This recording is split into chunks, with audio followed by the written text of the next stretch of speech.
శ్రీమద్భాగవత మహత్యాన్ని తెలిపే పద్మ పురాణాంతర్గతమైన నారద సనకాదుల సంవాదాన్ని తెలుసుకునే ప్రయత్నంలో ఉన్నాము.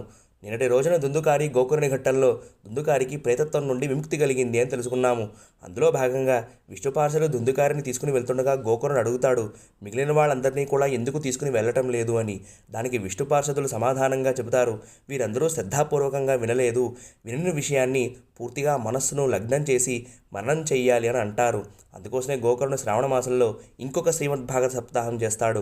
ఈసారి కృష్ణ పరమాత్మే వచ్చి గోకర్ణితో సహా అక్కడ ఉన్న వాళ్ళందరినీ కూడా, రామచంద్రస్వామి అయోధ్యావాసులందరినీ కూడా తన సాకేత ధామానికి ఎలా తీసుకుని వెళ్తాడో, ఇక్కడ కృష్ణ పరమాత్మ కూడా వాళ్ళందరినీ తన గోలోక ధామానికి తీసుకుని వెళ్ళిపోతాడు.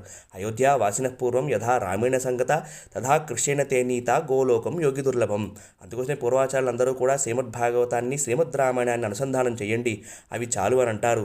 మన మనోరథాలన్నీ కూడా తీర్చగలిగే శక్తి ఈ రెండు గ్రంథాలకి ఉంది.